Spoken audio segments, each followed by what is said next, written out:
Welcome to Vivaswan Educational Foundation, your gateway to success. Explore classes in UPSC, Defense, WBCS, Combined Course, CAT, CLAT and many more. Subscribe now for expert guidance and quality education. Hello everyone, welcome to Vivasvan educational foundation. तो आज हम एक नए chapter की ओर आगे बढ़ने जा रहे हैं केमिस्ट्री में, और फिजिक्स के पूरे कंप्लीट सिलेबस को मैंने पढ़ा रखा है। तो अगर अभी तक आपने हमारे फिजिक्स के लेक्चर्स को नहीं देखा है तो विवासवान एजुकेशनल फाउंडेशन को सब्सक्राइब करके हमारे प्लेलिस्ट को फॉलो कीजिए एनडीए और सीडीएस का, और वहाँ से जा करके पूरे फिजिक्स के लेक्चर्स को जरूर देखिए। अब चलिए हम लोग बातें करते हैं आज केमिस्ट्री में हम बातें करेंगे। मेनली आज मैं आपको पढ़ाऊँगा पीरियोडिक टेबल। मैं आपको आज पढ़ाऊँगा पीरियोडिक टेबल, या इसे एक और नाम से जाना जाता है, क्लास 11 के एनसीईआरटी बुक में है classification of element and their periodic properties. चलिए इसके बारे में हम डिटेल में बातें करते हैं। तो देखिए, पीरियोडिक टेबल के बारे में हम यहाँ पर समझेंगे कि क्यों हमें ज़रूरत पड़ी चीज़ों को क्लासीफाई करने की, क्यों हमें एलिमेंट्स को क्लासीफाई करने की ज़रूरत पड़ी, उसे समझेंगे। डोबर्नियर ट्रायड नाम के साइंटिस्ट आए, उन्होंने पहले एलिमेंट्स को क्लासीफाई करने की कोशिश की। फिर न्यूलैंड आए, उन्होंने एक लॉ दिया, उनको बोला गया न्यूलैंड ऑक्टेव लॉ। फिर एक लोथर मेयर नाम का एक साइंटिस्ट आए, उन्होंने एक कर्व बनाया जिसे हम जानते हैं लोथर मेयर कर्व के नाम से। और फिर मेंडलीव आए, और अंत में आया मॉडर्न पीरियोडिक टेबल। तो इन सभी को हम लोग एक एक करके डिटेल में देखेंगे। चलिए मैं स्टार्ट करता हूँ। सबसे पहले यहाँ पर देखिए एक कहानी दी गई है। कहानी में क्या बोला गया है, ड्यूरिंग द 19th सेंचुरीज। तो 19th सेंचुरी की कहानी है। अच्छा, chemists began to categorize on the element according to the similarity of their physical and chemical properties। Chemist ने क्या किया, सभी एलिमेंट को कैटेगराइज करने की कोशिश करी। वहाँ से उन लोगों ने उनको कैटेगरी देना स्टार्ट कर दिया। और किस बेसिस पे कैटेगरी दिया एलिमेंट को, तो उनके फिजिकल प्रॉपर्टी की बेसिस पे दिया, और उनके फिजिकल प्रॉपर्टीज़ और उनके केमिकल प्रॉपर्टीज़ को देखते हुए उनको अलग अलग क्लास में अलग अलग कैटेगरी में उनको कैटेगराइज किया गया। The end result of this studies was our modern periodic table. और इसका जो अंत में रिजल्ट है वो क्या है, हमारा मॉडर्न पीरियोडिक टेबल, जिसमें हम सभी एलिमेंट को सजाए हुए रखे हैं। चलिए सबसे पहले एक लुविजियर नाम के साइंटिस्ट आए, 1789 की एक कहानी है। Classify element into the metal and non metal and gases and earth. उन्होंने क्या किया, एलिमेंट को गैस, अर्थ, मेटल, नॉन मेटल के क्लास में क्लासीफाई किया। कैसे किया, वो बहुत ही सिंपल क्लासिफिकेशन था। अब हम आगे बढ़ेंगे और आगे यहाँ बातें करेंगे हम लोग। एक नेक्स्ट साइंटिस्ट आए जिनका नाम था डोबर्नियर, और उन्होंने एक लॉ दिया, उसको कहते हैं डोबर्नियर ट्रायड। साइंटिस्ट का नाम था जॉन डोबर्नियर, और ये कहानी कब की है, कहानी है 1817 की। क्या करा उन्होंने in 1829 he classify some element into group of 3। मतलब हर तीन एलिमेंट को उन्होंने एक ग्रुप बना दिया, 3 एलिमेंट को मिलाया, एक ग्रुप बना दिया, और उन तीन के ग्रुप को उन्होंने नाम दिया ट्रायड। तो उन्होंने क्या करा, 3 एलिमेंट का ग्रुप बनाया, और उन तीन के ग्रुप को उन्होंने नाम दिया ट्रायड। ठीक है, चलिए अब उन ट्रायड के बारे में हम समझते हैं। The element in a triad had similar chemical and orderly physical property. तो वो जो ट्रायड में जो एलिमेंट थे, 3 एलिमेंट थे, उनकी जो प्रॉपर्टीज़ थी, फिजिकल प्रॉपर्टी और केमिकल प्रॉपर्टी कहीं ना कहीं सिमिलर थी। ठीक है, अच्छा अब यहाँ पर देखिए कुछ ट्रायड के एग्जाम्पल दिए हुए हैं। जैसे कि यहाँ पर एक ट्रायड दिया गया है, लिथियम, सोडियम, पोटासियम। अब इन लोगों की जो प्रॉपर्टीज़ है वो कहीं ना कहीं सिमिलर है। अगर आप लिथियम का एटॉमिक मास देखो तो वो 7 होता है, सोडियम का 23 और पोटासियम का 39। अब आप क्या करो कि ये फर्स्ट वाले का और सेकेंड वाले का एटॉमिक मास को जोड़ दो, और उसका मीन ले लो, एवरेज। तो आप पाओगे कि आपने जब फर्स्ट वाले का और लास्ट वाले का एटॉमिक मास का एवरेज लिया तो आपको क्या मिल गया, आपको मिडिल वाले का एटॉमिक मास ऑटोमेटिकली मिल गया। तो इन्होंने क्या करा, इन्होंने ऐसे एलिमेंट को चुना जिनकी मतलब फर्स्ट और लास्ट वाले के एटॉमिक मास को अगर आप जोड़ के एक एवरेज ले लो तो मिडिल वाले का एटॉमिक मास निकल के आ जाएगा। Same as for chlorine, bromine and iodine, the atomic mass of chlorine is 35.5 and the atomic mass of iodine is 127। अगर आप इन दोनों का एवरेज ले लेते हो तो जो एवरेज आएगा वो कहीं ना कहीं लगभग 80 के आसपास आएगा, जो कि एटॉमिक मास ब्रोमीन का है। इसलिए क्लोरीन, ब्रोमीन, आयोडीन का एक ग्रुप बना, और इसे हमने कहा ट्रायड। आगे और भी ऐसे ट्रायड ग्रुप थे जिसमें कैल्शियम, स्ट्रोंटियम और बेरियम मौजूद थे। तो मैं उम्मीद करता हूँ कि आपको ये बातें समझ में आ गई होंगी। अब हम लोगों ने एलिमेंट के क्लासिफिकेशन में हमें थोड़ा और आगे बढ़ना है, और बाकी साइंटिस्ट ने आकर के क्या क्या करा उन्हें भी समझना है। तो जब डोवर्नियर ने अपने ट्रायड लॉ को दे दिया, फिर एक दूसरे साइंटिस्ट आए, वो कब आए, वो आए 1866 में। और इन्होंने क्या करा, 1866 में ये आए और इन्होंने आकर के क्या करा, इनका नाम था जॉन न्यूलैंड। इन्होंने एक लॉ दिया, उसे कहा जाता है न्यूलैंड्स लॉ ऑफ ऑक्टेव। क्या कहा जाता है उसे, न्यूलैंड लॉ ऑफ ऑक्टेव। ये कहानी 1866 की है। He suggest that the element be arrange in a octave because of he notice after arranging the element in order to increasing atomic mass that certain property repeated after eighth element. मतलब क्या, जैसे कि आप जो संगीत होता है उसमें जो सुर होते हैं, जो ताल होते हैं, जैसे हो गया सा, रे, गा, मा, पा, दा, नी, सा। तो ये पहला सा है, 1 2 3 4, इसको 5 6 7 8। तो आप देखोगे फर्स्ट नंबर जो है वो सा है, फर्स्ट नंबर वाला क्या है, सा, और 8th नंबर वाला भी क्या है, सा। तो कहीं ना कहीं फर्स्ट और 8th नंबर एलिमेंट में या जो सुर है उसमें क्या है, सिमिलिटी है। उसी तरह से इन्होंने एलिमेंट को भी अरेंज किया और बताया कि फर्स्ट नंबर और 8th नंबर वाले में कुछ सिमिलिटी होंगी। तो इन्होंने क्या करा, देखिए लिथियम से शुरुआत करी, lithium, beryllium, boron, carbon, nitrogen, oxygen, fluorine. तो 1 2 3 4 5 6 7, ठीक है। और ये कितना हो गया, 7। अगर मैं 8वां यहाँ लिखूँ तो 8वां को यहाँ लिख दिया सोडियम, ये 8वां हो गया। ये कितना है, 8th, तो इसको मान लो आप 8th। तो पहले हमने क्या देखा, हमने देखा कि फर्स्ट वाले में और 8th नंबर वाले में सिमिलिटी है। तो यहाँ भी देखो फर्स्ट लिथियम में और 8th सोडियम में सिमिलिटी है। लिथियम भी अल्काली मेटल है और सोडियम भी अल्काली मेटल है। तो जिस तरह से जो सुर है उसमें स्टार्टिंग से लेकर के लास्ट में के बीच फर्स्ट और 8th में एक सिमिलिटी होती है, उसी तरह से ये एलिमेंट में भी कहीं ना कहीं फर्स्ट और 8th में कुछ सिमिलिटीज़ होंगे। ये बताना चाहा किसने, न्यूलैंड ने बताना ये चाहा, ठीक है। यहाँ पर भी अगर आप देखो तो ये अगर आप इसको अब फर्स्ट मान लो, इसे सेकेंड मानो, इसे थर्ड, इसे फोर्थ, इसे फिफ्थ मानो, इसे 6th 7th और 8th। तो अब आप देखोगे कि सोडियम और पोटासियम में भी कुछ ना कुछ सिमिलिटीज़ है, दोनों ही अल्काली मेटल है। तो इस तरह से सिमिलिटीज़ होती है। अब आप अगर यहाँ से कंसिडर करो, अगर इसको 1 मानो तो 1 2 3 4 5 6 6 7 8। तो अब ये हो गया 1 और ये हो गया 8। और मैंने क्या बोला था कि 1 में और 8 के बीच में सिमिलिटीज़ होंगे। यहाँ क्या सिमिलिटी है, बेरिलियम और मैग्नीशियम दोनों ही क्या है, अल्कलाइन अर्थ मेटल है। तो कहीं ना कहीं फर्स्ट नंबर वाले में और 8th नंबर वाले में सिमिलिटीज़ होंगी। ये बातें किसने बताई, ये बातें हमें न्यूलैंड ने बताई। चलिए, तो यहाँ कुछ बातें कहा गया है, क्या है वो बातें, चलिए पढ़ा जाए।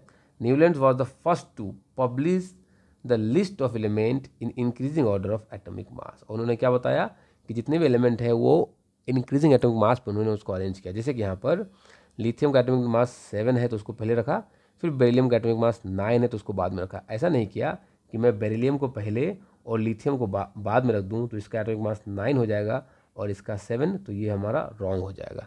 तो ऐसे अरेंजमेंट नहीं होगा, इंक्रीजिंग एटॉमिक मास के बेसिस पे अरेंजमेंट होगी। अब जो नेक्स्ट साइंटिस्ट आए न्यूलैंड के बाद, उनका नाम था मेंडलीव। कब की कहानी है ये कहानी है 1834 से 1907 की कहानी है।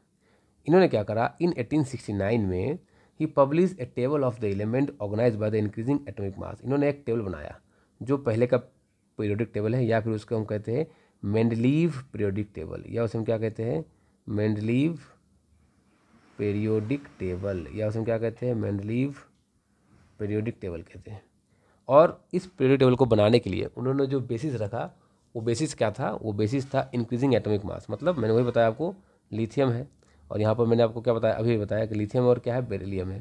तो लिथियम का मैंने मान लिया 7 और बेरिलियम का 9। तो पहले लिथियम होगा, उसके बाद होगा बेरिलियम, ठीक है। अब मेंडलीव पीरियोडिक टेबल में हम आगे बातों को पढ़ते हैं। चलिए, the physical and the chemical properties of the element are periodic function in their atomic mass. मतलब जो भी फिजिकल प्रॉपर्टी होंगे किसी भी एलिमेंट का और कुछ केमिकल प्रॉपर्टी होगा किसी भी एलिमेंट का, वो कहीं ना कहीं उसके पीरियोडिक प्रॉपर्टी की वजह से है और एटॉमिक मास की वजह से है, ठीक है। चलिए आगे बढ़ता हूँ। मेंडलीव का जो पीरियोडिक टेबल था वो दिखने में कुछ ऐसा था। यहाँ पर उन्होंने ऐसे एलिमेंट्स ऐसे एक पीरियोडिक टेबल की रचना की जिसमें यहाँ से लेकर के 1 से लेकर के 8 तक ग्रुप थे और यहाँ पर कुछ पीरियड्स थे, 1 2 3 4 5 6 7 पीरियड्स, 6 पीरियड थे।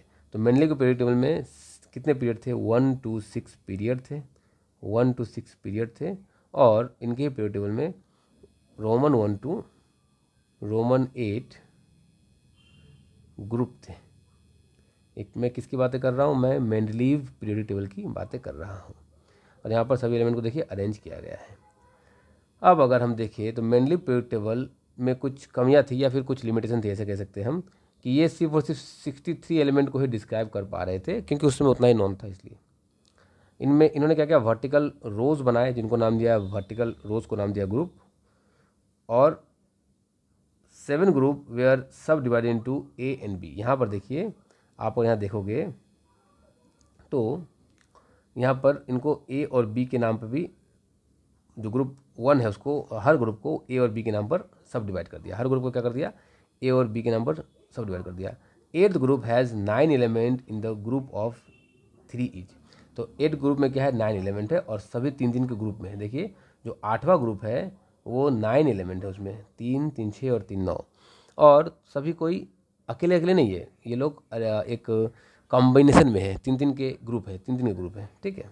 और कितने पीरियड से? तो हॉरिजॉन्टल रो में है पीरियड, टोटल 7 पीरियड है, ठीक है। चलिए आगे बढ़ा जाए और चीज़ों को समझा जाए। मेंडलीव के पीरियड टेबल अगर बातें करेंगे हम, तो ये कुछ खास है नहीं। चलिए हम लोग आगे चलते हैं। मेंडलीव ने क्या कहा? Mendeleev state that if the atomic weight of an element cause it to be place in the wrong group, then the weight must be wrong. अगर आप उससे गलत ग्रुप रख देते हो तो वेट क्या होगा? गलत ही होगा। सो यहाँ क्या बोला गया? He correct the atomic mass of beryllium, indium and uranium का इन्होंने क्या क्या करेक्ट करा।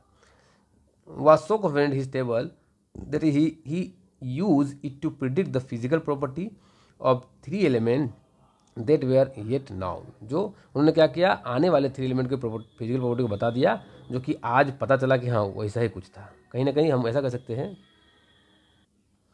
अब क्या डिफेक्ट्स थी किसमें? मेंडलीव के पीरियड टेबल में, हम उसे समझते हैं। उन्होंने ठीक ठाक से नहीं बता पाए वो कि पोजीशन ऑफ हाइड्रोजन क्या होगा। वैसे पोजीशन ऑफ हाइड्रोजन आज भी नॉन नहीं है, फिर भी हम उसे ग्रुप 1 में मान लेते हैं कभी, तो कभी हम उसे आज भी ये ग्रुप 1 में होगा या फिर ग्रुप 17 में होगा। अभी तक इसकी जो पोजीशन है वो फिक्स नहीं है। अगर हम बात करें तो इन्होंने और एक चीज़ों को ठीक ठाक नहीं बता पाए, जो anomalous pair of argon of potassium, cobalt, nickel, tellurium और इंडियम को भी, आयोडीन को भी नहीं बता पाए। अच्छा, पोजीशन ऑफ आइसोटोप्स को भी ये ठीक से डिस्क्राइब नहीं कर पाए। तो ये कुछ कमियां थी मेंडलीव के पीरियड टेबल में। Defect of Mendeleev period table को अगर आगे आप कैरी करो तो आपको यहाँ समझ में आएगा कि chemically dissimilar element are group together. Chemically जो अलग अलग एलिमेंट है उनको भी उन्होंने क्या किया? एक ही ग्रुप में रख दिया। कहीं ना कहीं ये भी एक प्रॉब्लम बन के बाहर आया। अच्छा, केमिकली सिमिलर एलिमेंट को फिर क्या कर दिया? डिफरेंट ग्रुप में रख दिया। तो ये कुछ कमियां हैं जो मेंडलीव के पीरियड टेबल में पाया गया था, कि केमिकली सिमिलर एलिमेंट को अलग ग्रुप में रख देना और केमिकली डिसिमिलर एलिमेंट को सेम ग्रुप में रख देना। ये क्या है? ये कमियां हैं। अब अगर मॉडर्न पीरियोडिक टेबल में हम और आगे चले तो क्या बोला गया? देखिए, modern periodic law and the modern periodic table. अब हमने डोवेने ट्रायड को देख लिया, मेंडलीव को देख लिया, न्यूलैंड ऑक्टेव को देख लिया। अब हम बातें करेंगे मॉडर्न पीरियोडिक टेबल के बारे में, जहाँ से काफ़ी क्वेश्चंस पूछे जाते हैं। और यही एक ऐसा पीरियोडिक टेबल है, ऐसा एक पीरियोडिक लॉ है जो आज तक चलते आ रहा है, ठीक है। इंग्लिश फिजिसिस्ट थे हेनरी मोजले, ऑब्जर्व करा regularities in the character of X ray spectrum से ऑब्जर्व किया, और उन्होंने प्लॉट किया the frequency against atomic mass को। The element give the straight line and not, मतलब इसको सिर्फ उन्होंने मास को और इसको बस प्लॉट किया, और वहाँ से उन्होंने कुछ ड्राइव किया। क्या ड्राइव किया? मेंडलीव पीरियोडिक लॉ बनाया वहाँ से। According to the modified this known as the modern periodic law. इसको थोड़ा सा मॉडिफाई करके हम लोग क्या बोलते हैं? मॉडर्न पीरियोडिक लॉ बोलते हैं। The physical and the chemical property of the element are the periodic function of their atomic number. तो जो फिजिकल प्रॉपर्टी है और जो केमिकल प्रॉपर्टी है किसी भी एलिमेंट का, वो पीरियोडिक फंक्शन है एटॉमिक नंबर का, ना कि एटॉमिक मास का।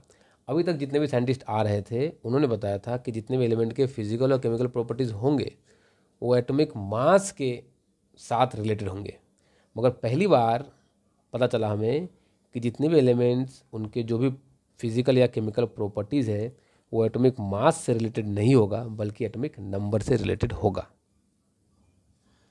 चलिए आगे बढ़ा जाए। हेनरी मोजले साहब ने क्या करा? In 1913 through his work on X ray determine the actual nuclear charge और एटॉमिक नंबर को डिटरमाइन कर लिया किसी भी एक एलिमेंट का।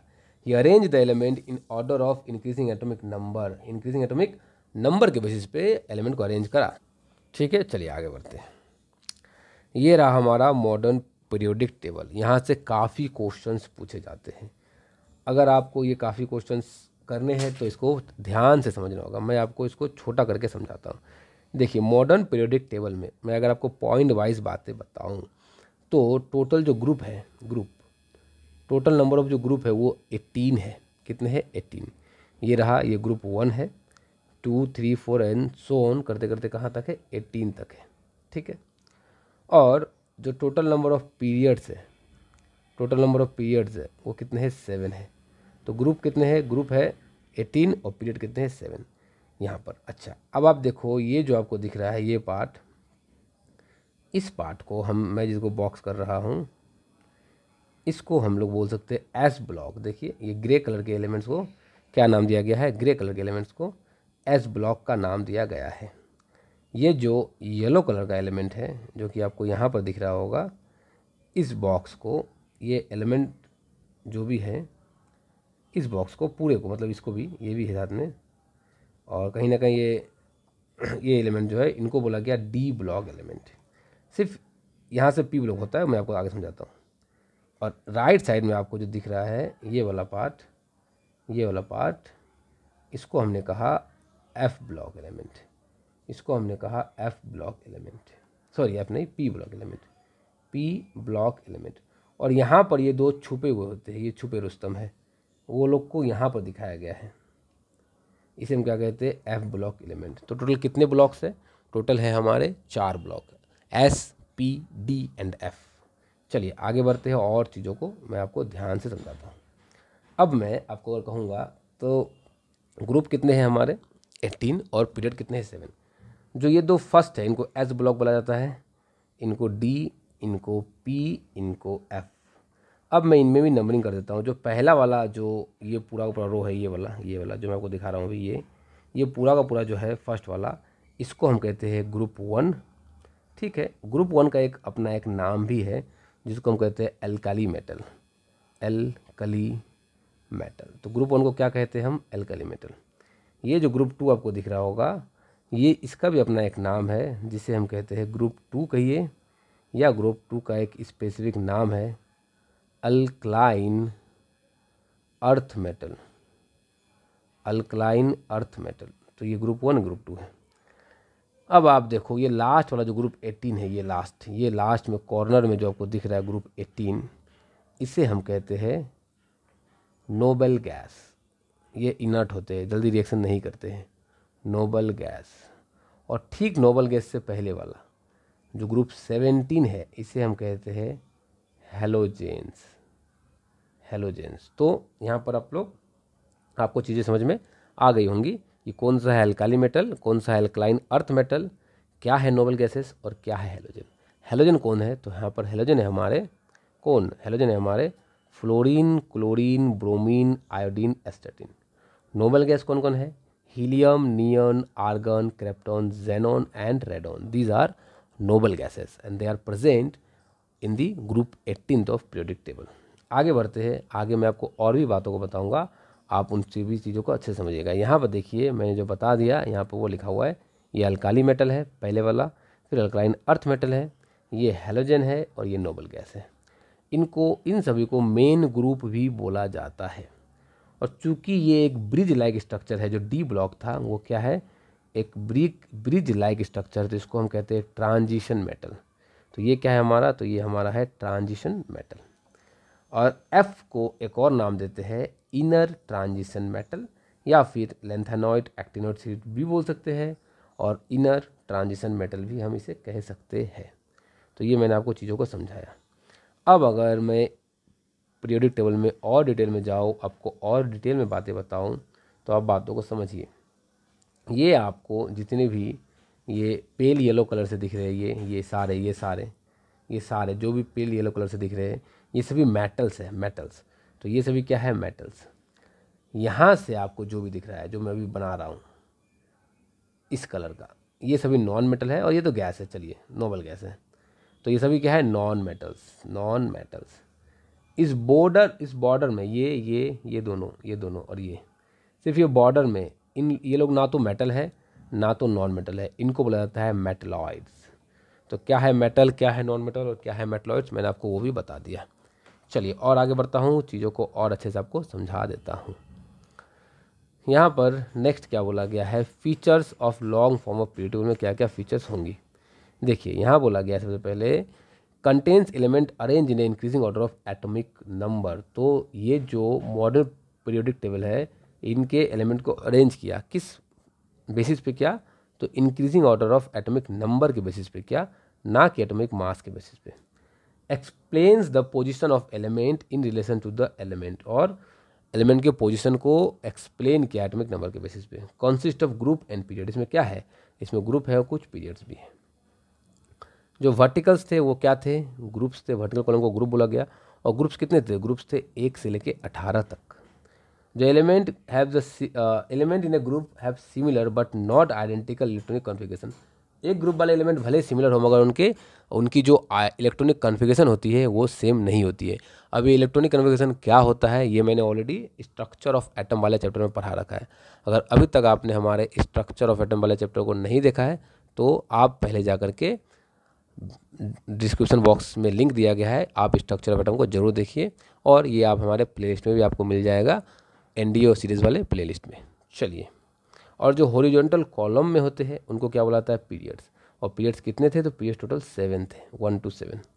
अच्छा, कंटेंट 2,8, अच्छा इनके जो इलेक्ट्रॉनिक कॉन्फ़िगरेशन होंगे वो कहीं ना कहीं सेम होंगे, जैसे 2,8,8 इस तरह से होंगे। चलिए, electronic configuration and type of element के लिए एसपीडी ब्लॉक्स होते हैं, मैंने आपको ऑलरेडी बता रखा है। On the basis of nature subshell in which the electron of an atom enter, तो किसी भी एक एलिमेंट का इलेक्ट्रॉन किस सब सेल में एंटर करेगा उसके बेसिस पे टोटल 4 ब्लॉक में पीरियड टेबल को डिवाइड किया गया, सब डिवाइड किया गया। क्या थे वो block, S block, P block, D block and F block. S block होने का मतलब क्या है कि लास्ट इलेक्ट्रॉन एस सब सेल में आके गिरेगा, लास्ट इलेक्ट्रॉन पी सब सेल में, लास्ट डी सब सेल में और इसमें लास्ट एफ सब सेल में आके गिरेगा, इसलिए इन लोगों को एस, पी, डी और एफ ब्लॉक का नाम दिया गया। मैंने आपको ऑलरेडी ये सभी बातें बता रखा है। चलिए आगे बढ़ते, एस ब्लॉक एलिमेंट को समझाता हूँ। एस ब्लॉक एलिमेंट क्या है, in this element the last electron inter in S orbital. तो लास्ट इलेक्ट्रॉन कहाँ जाएगा, लास्ट इलेक्ट्रॉन जो है वो एस ऑर्बिटल में जाएगा। और इसमें जो भी एलिमेंट्स होंगे उनकी जो इलेक्ट्रॉनिक कॉन्फ़िगरेशन होगी वो NS1 टाइप होगी या फिर NS2 टाइप होगी। अब ये NS1 NS2 से निकालना आप लोगों के सिलेबस में नॉर्मली नहीं होता है, आपके सिलेबस में नॉर्मली नहीं होता है, तो आप इसको इग्नोर भी कर सकते हो।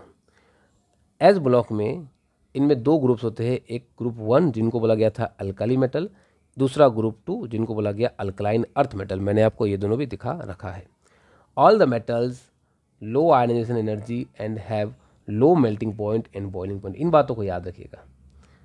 एस ब्लॉक वाले जो मेटल्स है उनकी मेल्टिंग पॉइंट और बॉइलिंग पॉइंट जो होती है वो लो होती है as compare to other metals. ये नहीं कि गैस से भी लो होगा, आप बातों को समझिए। क्या बोला गया, मेल्टिंग एंड बॉइलिंग पॉइंट लो, इसका मतलब ये नहीं कि मेल्टिंग एंड बॉइलिंग पॉइंट सभी से लो का मतलब है कि गैसेस से लो, गैसेस से नहीं मेटल से लो, मगर गैसेस से नॉन मेटल से हाई ही होगा। और इनका जो लास्ट इलेक्ट्रॉन है, इनके पास जो लास्ट इलेक्ट्रॉन है इसको निकालने के लिए जो एनर्जी देना होता है, लास्ट इलेक्ट्रॉन को निकालने के लिए जो एनर्जी देना होता है उसको कहते हैं आयनाइजेशन एनर्जी। तो अगर आप कम भी आयनाइजेशन एनर्जी अगर आप कम भी रखो तो भी इलेक्ट्रॉन बाहर निकल जाएगा। इसका मतलब जो आयोनाइजेशन एनर्जी होगा इन ग्रुप्स का वो बहुत ही लो होगा, ठीक है। कंपाउंड और मोस्टली आयनिक होगा। अगर आयनाइजेशन एनर्जी कम है तो इलेक्ट्रॉन जल्दी से भाग जा रहा है, अगर इलेक्ट्रॉन जल्दी से भाग जा रहा है तो ये क्या होंगे, आयनिक होंगे, सिंपल। और अगर इलेक्ट्रॉन जा रहा है तो 100% को किसी न किसी एक स्पेक्ट्रम को फॉर्म कर रहा होगा, और स्पेक्ट्रम का फॉर्म होना तो कहीं ना कहीं कलर होता है, मगर ये फिर भी कलरलेस होते हैं। चलिए अब आते हैं पी ब्लॉक एलिमेंट में, इनकी ज़रा बातें करी जाए। पी ब्लॉक एलिमेंट क्या होता है, this element least electron inter last electron enter the P orbital. जो लास्ट इलेक्ट्रॉन है वो कहाँ एंटर करेगा, पी ऑर्बिटल में। जिस तरह से एस ब्लॉक का इलेक्ट्रॉनिक कॉन्फ़िगरेशन NS1 और NS2 था, तो इनका जो इलेक्ट्रॉनिक कॉन्फ़िगरेशन होता है वो NS2, NP 1 से 6 के बीच होता है, ये होता है इलेक्ट्रॉनिक कॉन्फ़िगरेशन। इनमें कौन से ग्रुप होंगे? तो इनमें जो हमारा पी ब्लॉक है वो ग्रुप कहाँ से शुरू होता है? ग्रुप 13 से शुरू होता है। कहाँ तक? ग्रुप 18 तक। ग्रुप 13 से ग्रुप 18 तक रहता है। नॉन मेटल्स होते हैं मैक्सिमम, और इनकी इलेक्ट्रोनेगेटिविटी थोड़ी ज़्यादा कम होती है। फॉर्म है कोवेलेंट बॉन्ड, और ये आयनिक नहीं होते, थोड़े ज़्यादा होते, मतलब इलेक्ट्रोनेगेटिविटी ज़्यादा होता है, और ये आयनिक नहीं, ये कोवेलेंट होते हैं, मतलब इनका इलेक्ट्रॉन जल्दी निकल नहीं पाता है। अगर हम डी ब्लॉक एलिमेंट की बातें करें, in this element the last electron enter the D orbital. सही बात है, आपको पता ही है कि लास्ट इलेक्ट्रॉन जो होगा कहाँ होगा? वो डी ऑर्बिटल में होगा।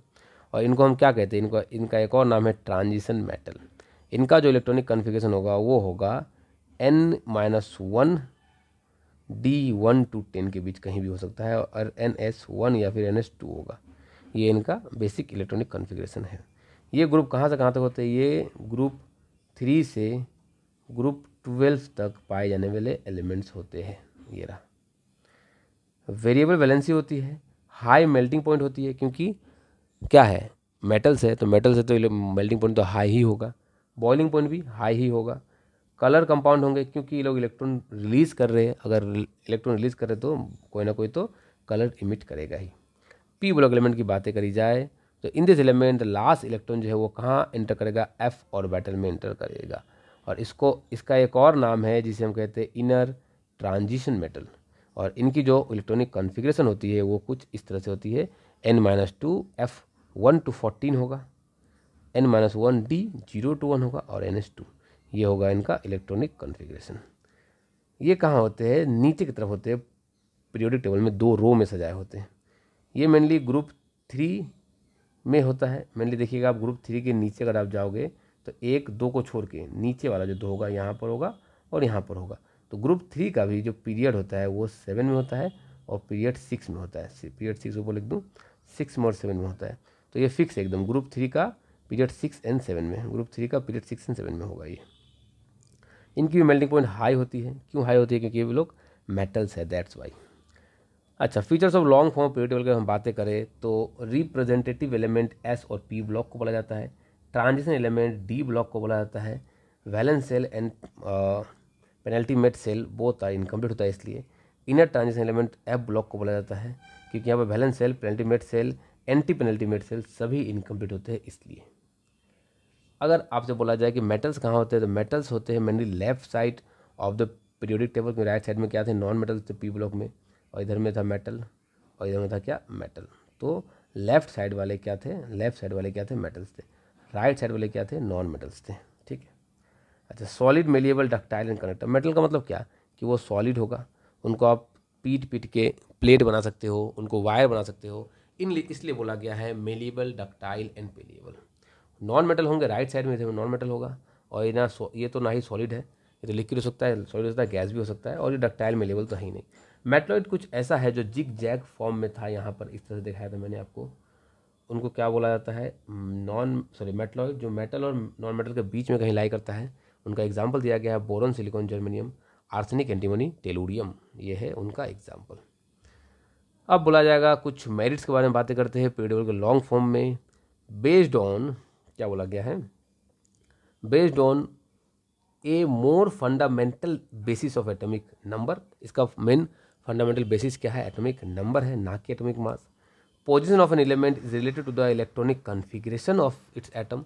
तो एटम के इलेक्ट्रॉनिक कॉन्फ़िगरेशन पर डिपेंड करता है कि इनका पोजीशन क्या होगा और कहाँ पे होगा।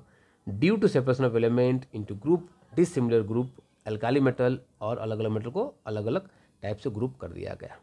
चलिए अब हम लोग डायरेक्टली क्वेश्चन की ओर आगे बढ़ते हैं। ये क्वेश्चन कुछ मैं आपको क्वेश्चन दिखाऊँ जो कि पीरियोडिक टेबल चैप्टर से पूछे गए हैं आपके एनडीए सीडीएस एग्जामिनेशन में। ये क्वेश्चन एनडीए 2017 का है। क्या बोला गया इस क्वेश्चन में जरा देखा जाए। लिस्ट 1 और लिस्ट 2 दिया गया है जिसको आपको मैच करना है। Match the following type question है। आर्गन, नियॉन, क्रिप्टॉन, जेनॉन दिया गया है। ये सभी क्या है? सभी नोबल गैस है। इनको हमें मैच करना है इनके फीचर्स के साथ। थोड़ा सा इस क्वेश्चन को मैं डिटेल बोलूँगा, कुछ खास नहीं है हाँ, मगर ये क्वेश्चन थोड़ा डिटेल तो है। तो यहाँ पर अगर मैं एक एक करके इन सभी को मैच कराऊँ, क्योंकि ये match the following type question है, तो आपको पता है कि जो आर्गन है वो यूज़ किया जाता है बल्ब में for prolong filament life, filament के लाइफ को बढ़ाने के लिए। तो ये हमारा फिलामेंट को लाइफ को बढ़ाने के लिए टंगस्टन के फिलामेंट को, तो एक का हमारा हो जाएगा 4। तो हमारा ए का हो गया क्या 4, ए के नीचे मैं लिख देता हूँ 4। जो हमारा बी हो जाएगा, आप चाहो तो इसको ऐसे कर सकते हो कि ए का 4 यहाँ पर है, यहाँ पर है, इसको काट दो। जो हमारा बी है नियॉन, नियॉन कहाँ होगा, एडवर्टाइजिंग सिग्नल के लिए दिया जाता है। तो एडवर्टाइजिंग सिग्नल के लिए यहाँ पर दिया गया हमारा नियॉन का 1, तो नियॉन का 1 हमारा मिल चुका है आंसर, ये भी गलत। तो इसको मैं टिक कर सकता हूँ, फिर भी मैं बाकियों को भी मैच कर लूँ। क्रिप्टॉन फोटोग्राफिक में काम आता है, तो ये रहा क्रिप्टॉन फोटोग्राफी में, मतलब सी का, एक सेकेंड, तो क्रिप्टॉन तो फोटोग्राफी में ही काम आता है, और डी का 2 होगा, 1 3 2, मगर यहाँ पर इंटरचेंज हो जाना पड़ेगा इसे, अदरवाइज़ कोई ऑप्शन नहीं है। तो कहीं ना कहीं मोस्ट अप्रोप्रिएट हमारा ऑप्शन डी ही बनता है। चलिए आगे बढ़ा जाए नेक्स्ट क्वेश्चन को। रेडोन इज, रेडोन किस टाइप का गैस है? देखिए रेडोन तो आपको पता है ये इनर्ट गैस है, रेडोन तो एक इनर्ट गैस है ना, क्योंकि मैंने आपको बताया कि क्या था इनर्ट गैस का। अगर मैं आपको नेम को अगर मैं आपको बोलने को कहूँ तो क्या क्या था, argon, krypton, xenon and radon, ये क्या थे? ये सभी अभी जो बताया मैंने आपको वो क्या थे? इनर्ट गैस थे। तो ये रहा हमारा inert gas. Which of the following represent the correct order of electron releasing tendency of metal? तो किस मेटल का इलेक्ट्रॉन रिलीज करने का टेंडेंसी बहुत ही मतलब सही है यहाँ पर दिया गया। सबसे आसानी से जो इलेक्ट्रॉन रिलीज करेगा वो करेगा जिंक, फिर कॉपर करेगा और फिर करेगा हमारा सिल्वर। तो हमारा ऑप्शन ए ही सही हो जाएगा। तो ये क्वेश्चन एनडीए 2019 में पूछा गया था, इजी क्वेश्चन पूछे जाते हैं। मैंने आपको पूरे पीरियोडिक टेबल को करा रखा है, तो आपको इन क्वेश्चनों में दिक्कतें नहीं होंगी। क्या बोला गया है? Which of the following alkali metal has the lowest melting point? तो किस अल्काली मेटल का सबसे लो होता है मेल्टिंग पॉइंट? तो आप समझो कि जैसे जैसे आप अल्काली मेटल में, मान लो ये अल्काली मेटल है, आप जैसे जैसे अल्काली मेटल में नीचे की ओर जाओगे, नीचे की ओर जाओगे, जैसे जैसे अल्काली मेटल में नीचे की ओर जाओगे, मेल्टिंग पॉइंट जो वो डिक्रीज़ करेगा, मेल्टिंग पॉइंट जो वो क्या करेगा? डिक्रीज़ करेगा, मेल्टिंग पॉइंट डिक्रीज़ करेगा। तो क्या क्या था हमारा? Sodium, potassium, rubidium, caesium, francium. तो इस तरह से हमारे सबसे लास्ट में कौन आ रहा है यहाँ पर? सीजियम, क्योंकि फ्रांसियम तो है नहीं, तो आंसर हमारा कहीं ना कहीं सीजियम ही हो जाएगा, क्योंकि सबसे लास्ट में सीजियम है और यहाँ फ्रांसियम एब्सेंट है।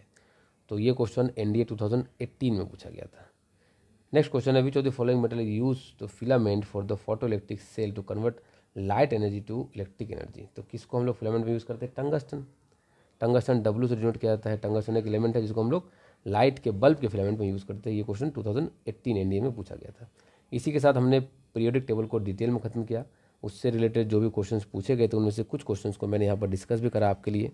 अगर आपको वीडियो पसंद आई हो तो वीडियो को लाइक कीजिए। अगर आपने अभी तक चैनल को सब्सक्राइब नहीं किया तो चैनल को जरूर सब्सक्राइब कीजिए। ये सभी PDF नोट्स आपको हमारे टेलीग्राम चैनल पे मिल जाएगा। टेलीग्राम चैनल का लिंक वीडियो के डिस्क्रिप्शन में दिया गया है। और अगर आप हमसे ऑफलाइन में जुड़ना चाहते हो तो आप नीचे दिए गए नंबर पर हमारे टीम से संपर्क करिए। आप सभी का बहुत बहुत धन्यवाद। मिलते हैं नेक्स्ट वीडियो में।